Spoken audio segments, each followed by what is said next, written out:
Entretanto, deve-se observar que a sociedade já formada e as relações já estabelecidas entre os homens exigiam neles qualidades diferentes daquelas que tinham em sua constituição primitiva, que a moralidade, passando a ser introduzida nas ações humanas, e cada um, antes das leis, sendo o único juiz e vingador das ofensas recebidas, a bondade conveniente ao estado natural não era mais a que convinha à sociedade nascente, que se tornava necessário que as punições se tornassem mais severas à medida que as ocasiões de ofender resultassem mais frequentes, e que por causa do terror das vinganças se tornava necessário o freio das leis. Assim, embora os homens se tivessem tornado menos tolerantes e a piedade natural já tivesse sofrido certa alteração,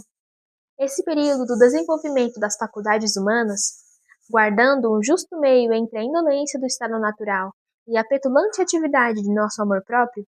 deve ter sido a época mais feliz e mais duradoura. Quanto mais se reflete sobre isso, mais se reconhece que esse estado era o menos sujeito às revoluções, o melhor para o homem, e do qual ele só teve de sair por um funesto acaso, que para a utilidade comum nunca deveria ter se verificado. O exemplo dos selvagens que encontramos nesse estado parece confirmar que o gênero humano havia sido feito para nele ficar sempre, que esse estado foi a verdadeira juventude do mundo, e que todos os progressos ulteriores foram, aparentemente, outros tantos passos para a perfeição do indivíduo, mas, na verdade, para a decrepitude da espécie. Enquanto os homens se contentaram com suas cabanas rústicas, enquanto se limitaram a costurar suas roupas de peles com espinhos ou arestas, e se enfeitarem com plumas e conchas, a pintar o corpo de diversas cores, a aperfeiçoar ou embelezar seus arcos e flechas, a talhar com pedras cortantes algumas canoas de pesca ou toscos instrumentos de música, numa palavra, enquanto se aplicaram exclusivamente a obras que um só podia fazer e a artes que não necessitavam do concurso de muitas mãos, viveram livres, sadios, bons e felizes, tanto quanto podiam ser por sua natureza, e continuaram a desfrutar entre si as doçuras de uma convivência independente. A partir do momento, porém, que o homem teve necessidade do auxílio de outro, desde que os homens perceberam que era útil a um só ter provisões para dois, a igualdade desapareceu.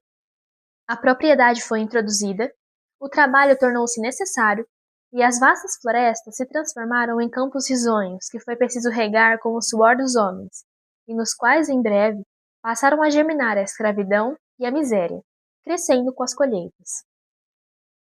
A metalurgia e a agricultura foram as duas artes cuja invenção produziu essa grande revolução. Para o poeta, foram o ouro e a prata, mas para o filósofo, foram o ferro e o trigo que civilizaram os homens e levaram o gênero humano à perdição. Tanto um como o outro eram desconhecidos dos selvagens da América, os quais, por isso mesmo, sempre se mantiveram como tais. Os outros povos parece que continuaram bárbaros, enquanto praticaram uma dessas artes sem a outra. E uma das melhores razões, talvez, porque a Europa foi, se não mais cedo, pelo menos mais constantemente e mais politizada que as outras partes do mundo, é o fato de ser ela, ao mesmo tempo, a mais abundante em ferro e a mais fértil em trigo. É difícil conjecturar como os homens chegaram a conhecer e empregar o ferro. De fato, não é concebível que tenham imaginado por si mesmos como tirar a matéria das minas, prepará-la e colocá-la em fusão, antes de saber o que resultaria disso. Por outro lado, deve-se ainda menos atribuir essa descoberta a algum incêndio acidental, porque as minas só se formam em lugares áridos e desprovidos de árvores e de plantas, de modo que se poderia dizer que a natureza havia tomado precauções para nos ocultar esse fatal segredo. Não resta, pois, senão a circunstância extraordinária de algum vulcão que, vomitando matérias metálicas em fusão, teria dado aos observadores a ideia de imitar essa operação na natureza. É preciso ainda supor muita coragem e previdência para empreender um trabalho tão penoso e vislumbrar as vantagens que daí podiam tirar. Mas isso só pode acontecer a espíritos mais bem exercitados do que eles deviam ser. Quanto à agricultura, Seu princípio foi conhecido muito tempo antes que sua prática fosse estabelecida.